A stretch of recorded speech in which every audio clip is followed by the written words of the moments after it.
el podcast de La Lobera. Feminismo desde cero.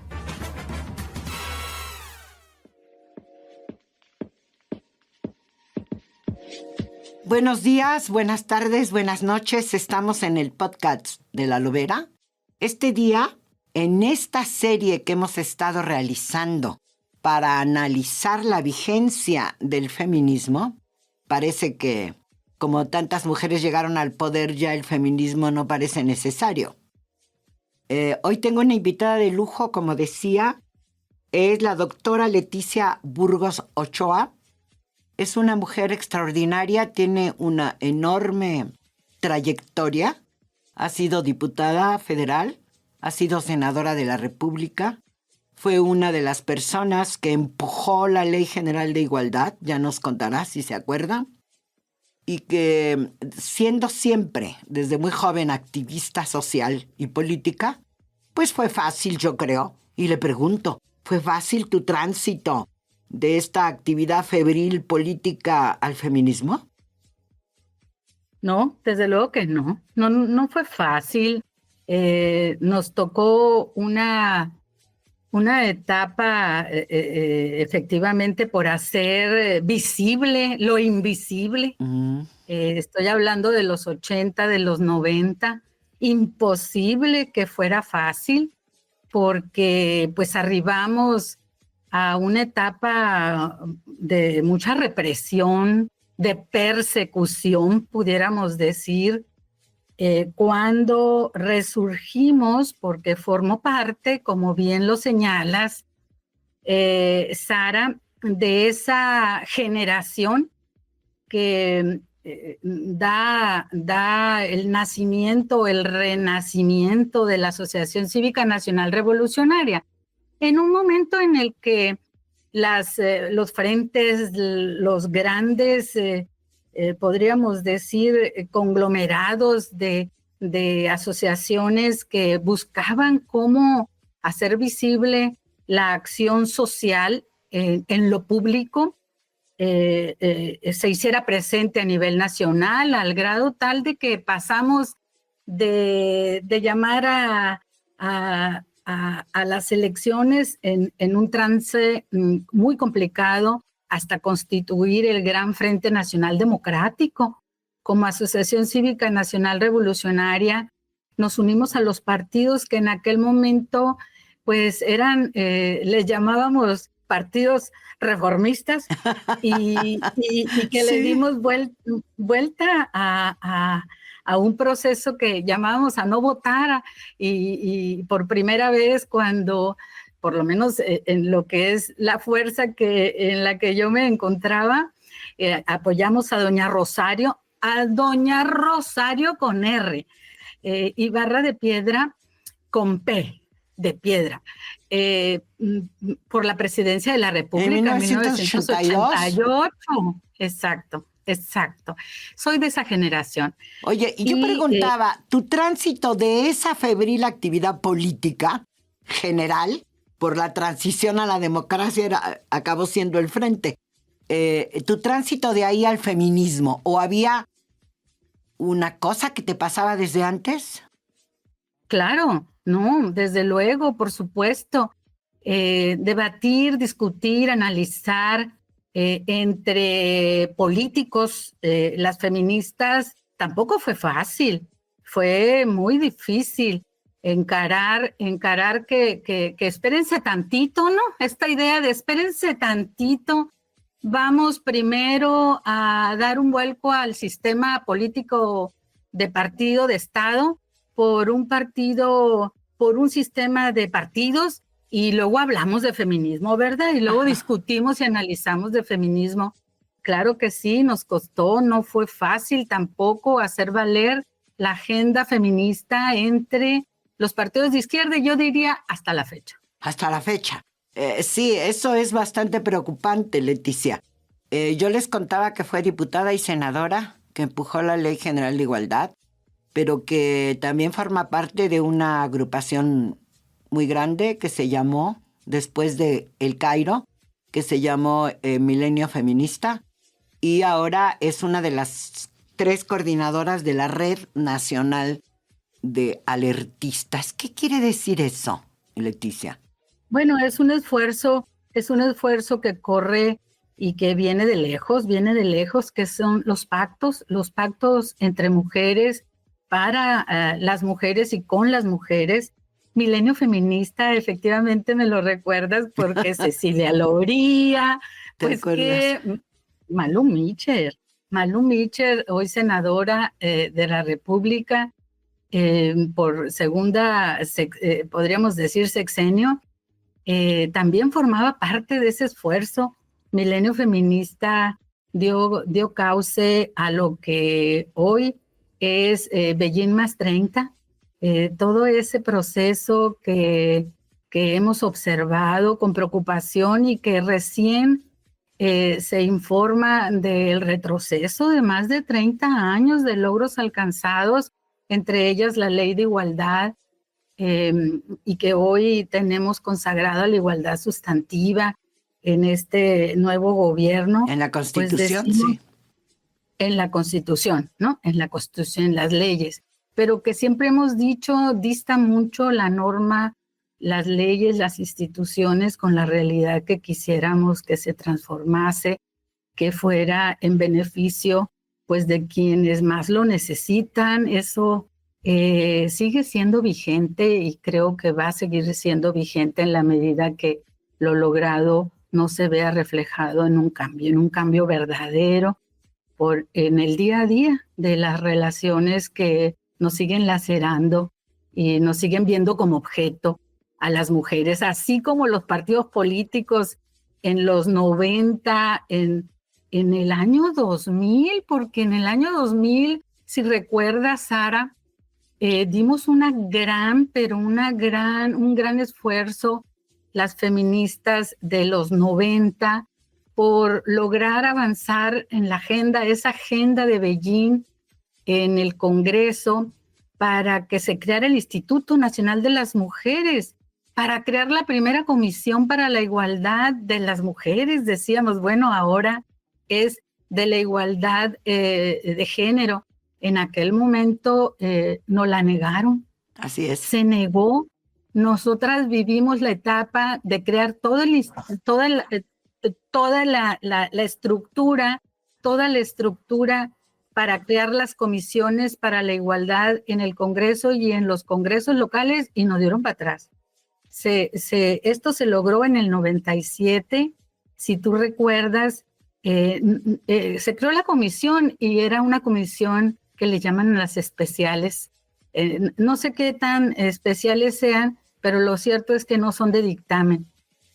O sea, ¿de qué sentido tiene que sean especiales, pero no son de dictamen, verdad? Pero esa osadía nuestra, por lo pronto, dio paso en el 2000 ya a tener una comisión de dictamen.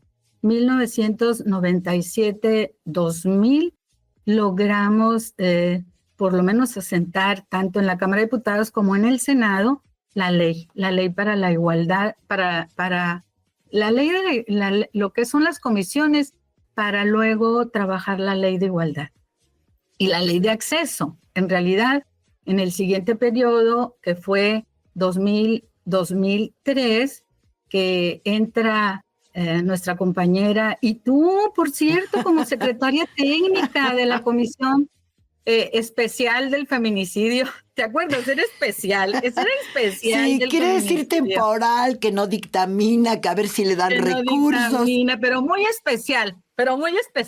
Oye, yo creo que esto que has dicho muy rápido nos lleva a lo siguiente. Justo en ese periodo, y cuando se hace la ley de acceso, se crea aquella comisión, la primera en gobernación, para ver lo que ellos decían, la crisis de las muertas de Juárez, que después se convirtió en CONAVIM.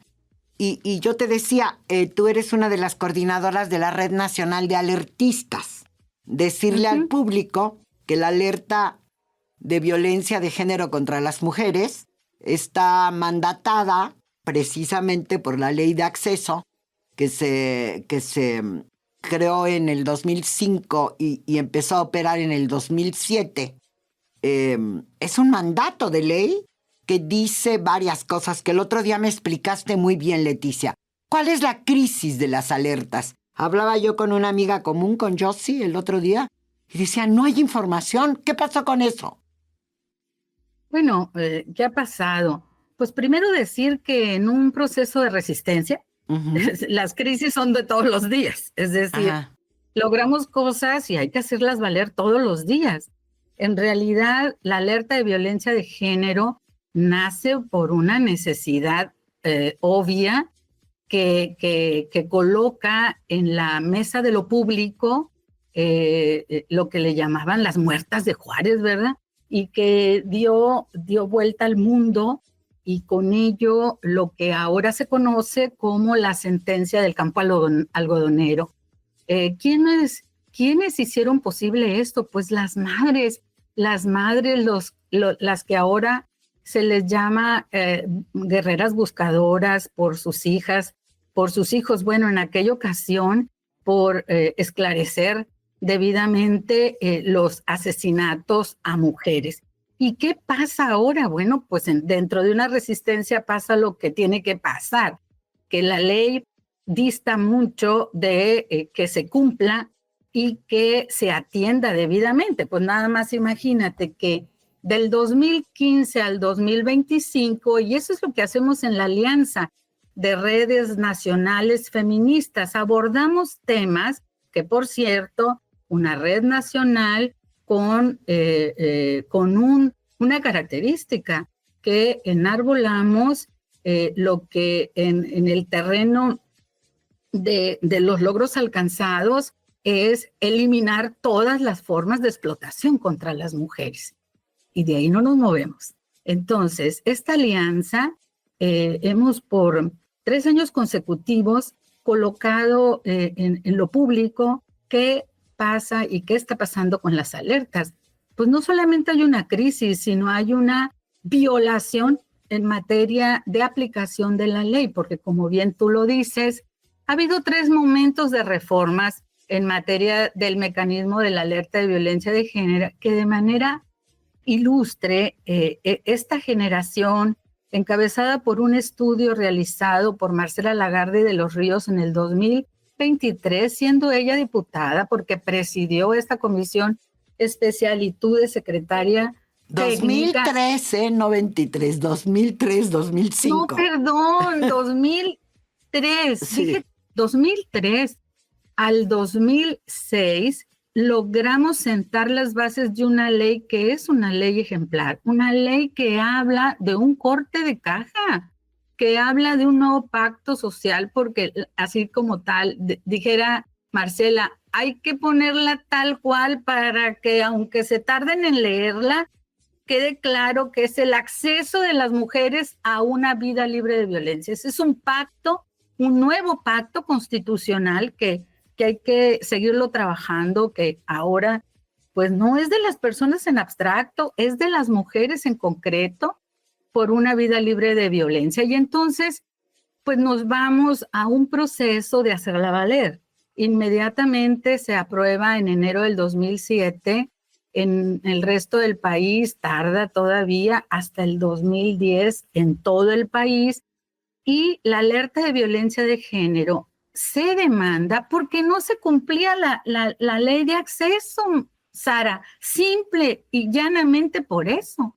Entonces empezamos, por cierto, Magali Reyes, que no se encuentra ya entre nosotras, pero se encuentra con su gran aporte al feminismo. Magali Reyes, siendo ella presidenta del Consejo Social de INMujeres, del Instituto Nacional de las Mujeres, nos invita a una reunión y asistimos más de 18 entidades de la República a deliberar sobre qué estaba pasando con la ley de acceso. Entonces, valoramos juntas todas las del Consejo Social y las que estábamos en las entidades como organizaciones de la sociedad, como diputadas, como senadoras, si era posible demandar la alerta de violencia de género. Para entonces, ya en Guanajuato se había solicitado la alerta y pues se fue en cadena. 2015 constituimos la alianza que es la Red Nacional de Alertistas, teniendo a Marcela Lagarde de los Ríos y a la doctora Gloria Ramírez como acompañantes de este proceso. Le dimos el banderazo porque en 18 entidades de la República coincidíamos de que la ley estaba colocada en el cajón de las injusticias en los estados, que la violencia contra las mujeres en situaciones como Cajeme, por ejemplo, que desde entonces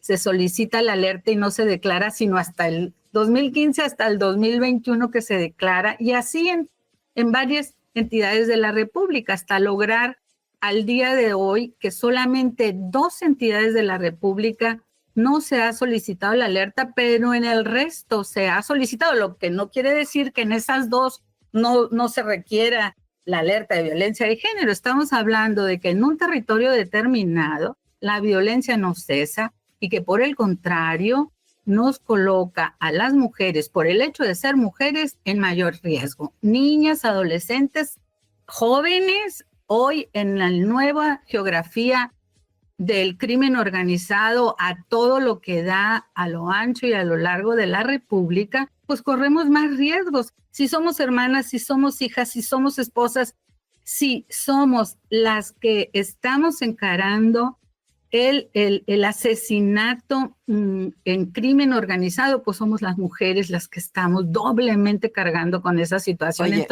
entonces fue un avance que se declararan las alertas. Se empezaron a declarar en el 2015, la primera, yo me acuerdo, en el Estado de México. Hoy yo conté 26 alertas. 26 en 22 entidades de la República. 22 entidades.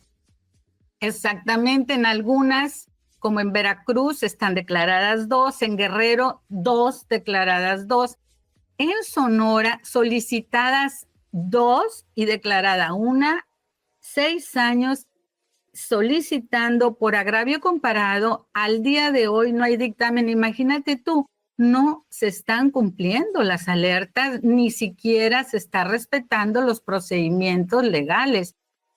Es seriamente una preocupación alarmante que hoy, teniendo una Secretaría de las Mujeres, vamos a tener ya un año, bueno, en 2 meses, 3 meses vamos a tener un año, y aún no sabemos cuál es el estado que guardan las alertas desde los espacios que la ley crea, que es en este caso los GIM. ¿Qué son los GIM? Los grupos interinstitucionales y multidisciplinarios encabezados antes por la CONAVIM y ahora, fíjate, por una dirección.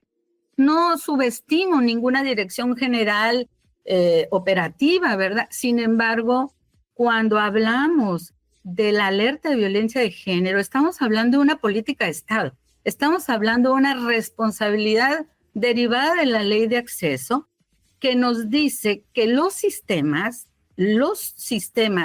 deben de aprobar programas de emergencia y deben de etiquetar recursos para atender todas y cada una de las acciones. En algunos estados son las mismas acciones de prevención, de atención, de sanción y de erradicación, pero porque así está estructurada la alerta, o sea, no es una invención de quienes... Sí, y lo que hablábamos el otro día que estábamos platicando tú y yo, a pesar de las dificultades que tuvo de aplicación y de mejora desde hace 10 años, resulta que ahora no tenemos nada.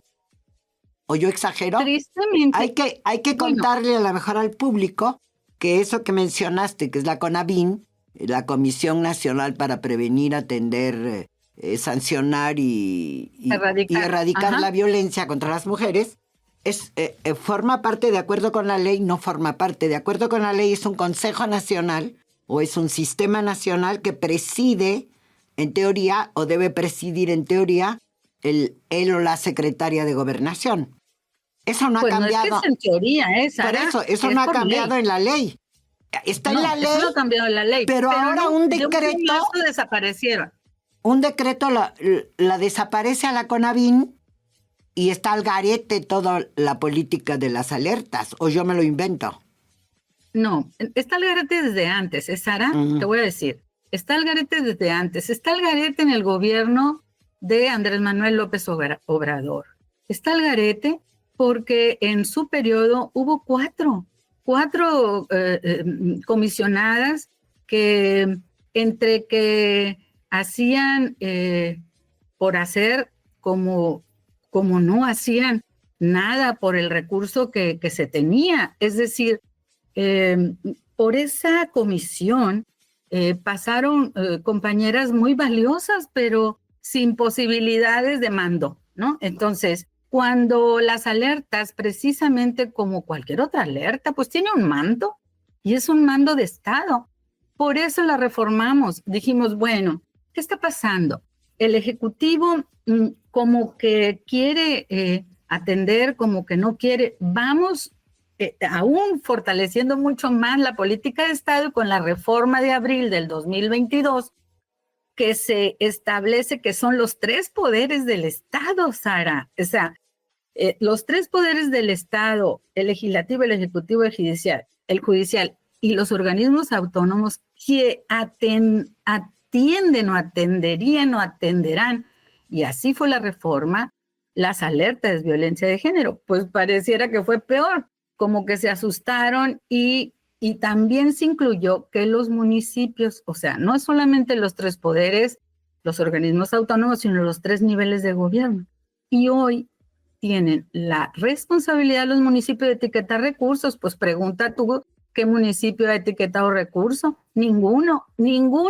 Ojo, que no haya sido presión de las organizaciones de la sociedad civil para que etiqueten recursos. Pero los congresos, chequemos, no hay ningún congreso y por eso hay tanto desdén. Se habla de que ha cesado la violencia y luego entonces en los municipios dicen, pues ya vamos a cerrar las alertas porque ya no tenemos. Hubo un intento reciente en San Luis Potosí por cerrarla, ¿te acuerdas?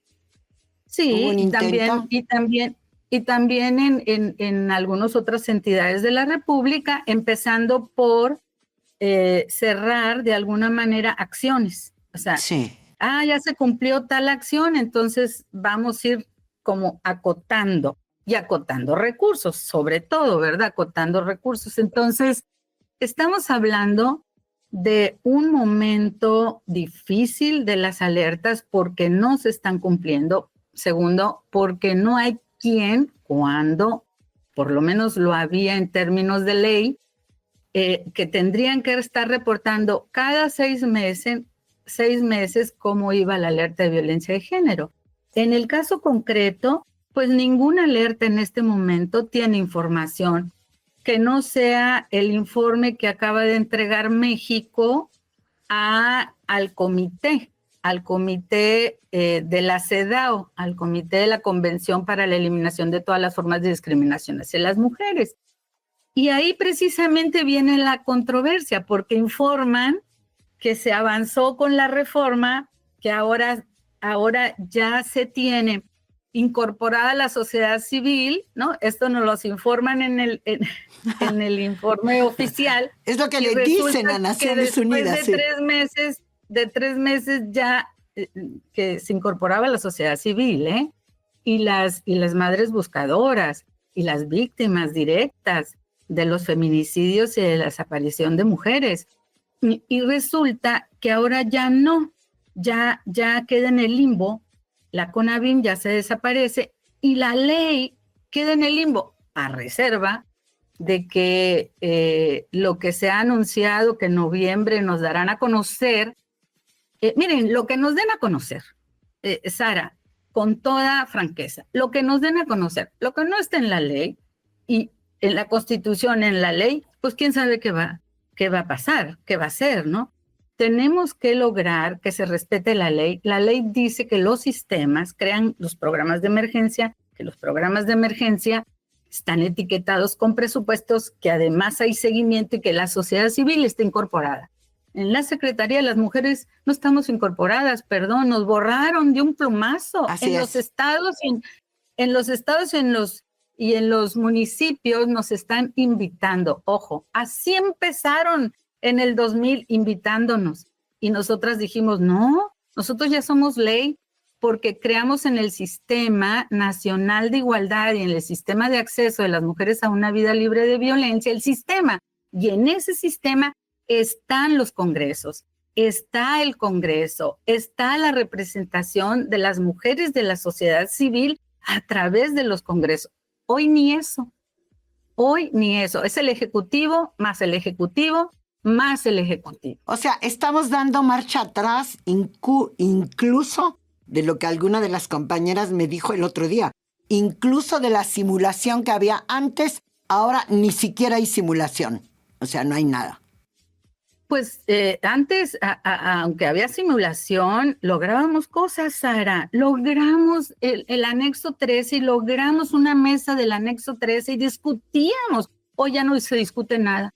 Hoy nos sacan la vuelta, hoy cierran la puerta, hoy no hay mesas de diálogo debidamente, ¿verdad? Porque abren una mesa y la cierran cuando les da su gana o nos dan el zarpazo y imponen presupuestos, imponen políticas, ¿no? Entonces, dices tú, ¿dónde está la ley? Hay que hacerla valer. Yo diría que esto se da en un contexto de lo que yo he estado insistiendo en este grupo de episodios.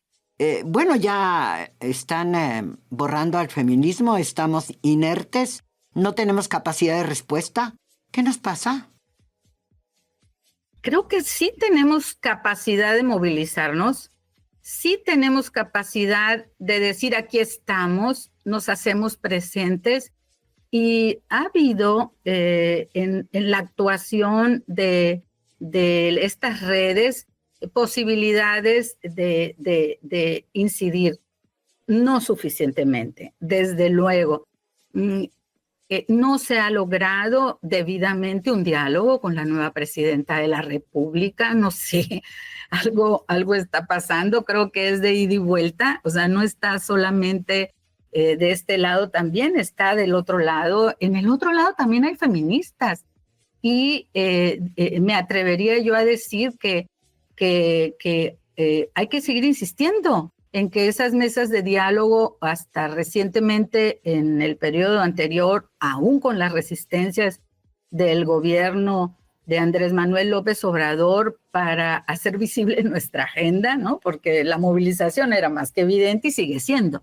El 8 de marzo es una muestra de que existimos, somos una fuerza política que incidimos desde luego. Y que esas mesas, ¿verdad?, se sostengan, porque en la reforma, regresando a la alerta, en la reforma del 2022 de las alertas de violencia, ahí están nuestros aportes, ahí está la decisión de hacer valer las observaciones de CEDAW en México.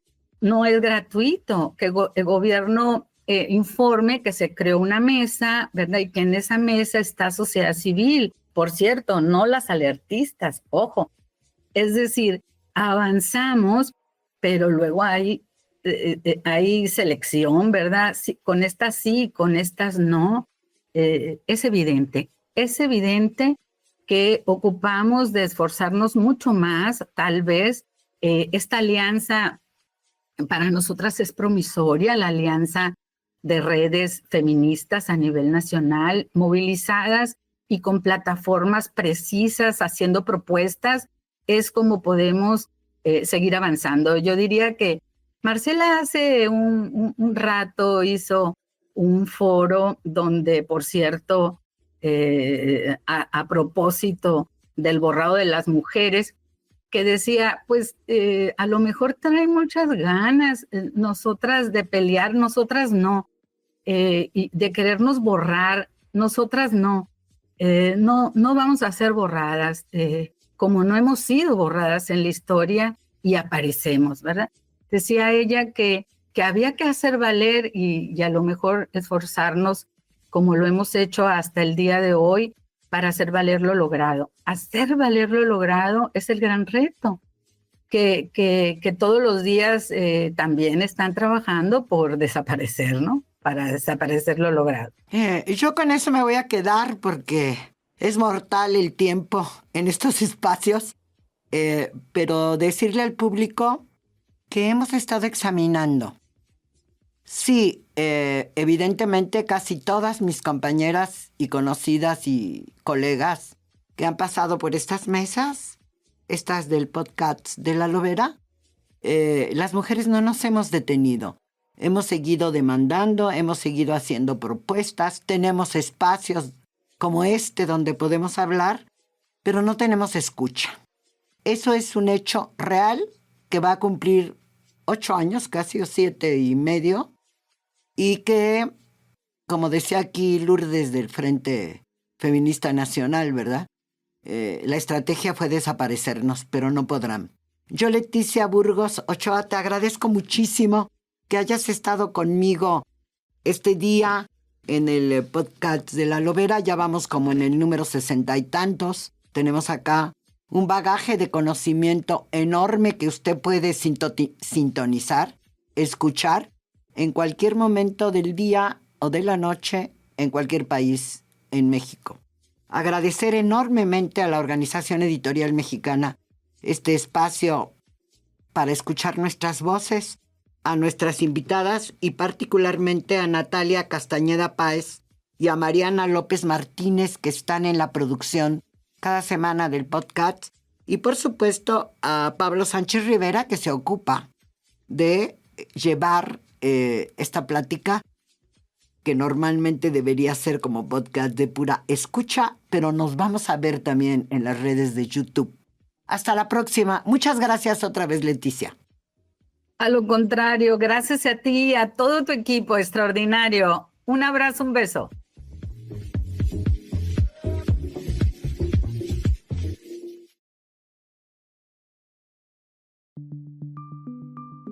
Esta es una producción de la Organización Editorial Mexicana.